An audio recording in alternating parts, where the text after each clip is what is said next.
Hi, we're going to work on wire wrapping a round sphere. Here is a dragon's blood sphere, and I wanted to wire wrap it so we could hang it.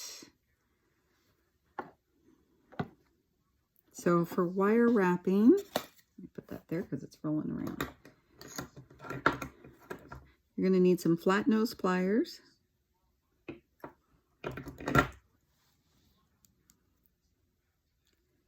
some wire straighteners, wire cutters,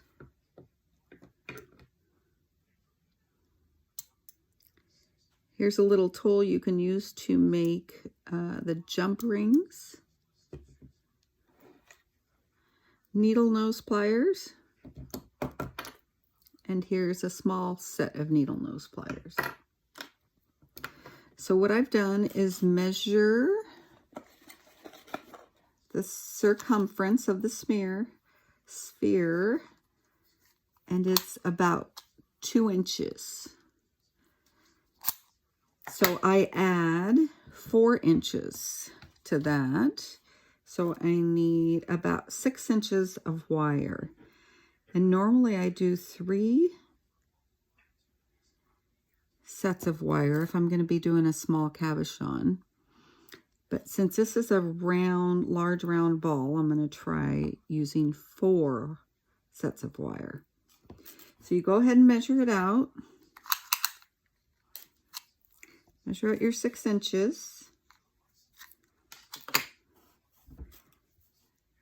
Cut as many wires as you need. Like I said, usually 3.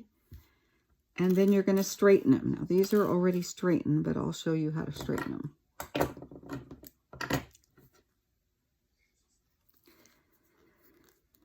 Hold on to one end with your flat nose pliers and use your straightening pliers and just pull it out. Pull it out and work it till it's straight, nice and flat and even. Okay, so you do that with all 4.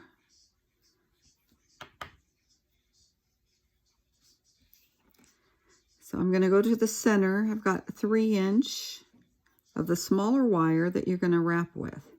Now I use 21 gauge wire. So I use 21 gauge half round and 21 gauge square. So then you come around and you wrap. I usually put about 6, depending on how big the stone is. I want this secure because this is going to be the main portion. Hope you can see that okay. Pull it up, flatten it. I give it a good little crunch to flatten it, but I don't tighten it totally because I want to go back before I start wrapping. I want to go back and move it around possibly. So if you crimp it down too tight, you're not going to be able to move it, especially if you're using any type of twisted wire.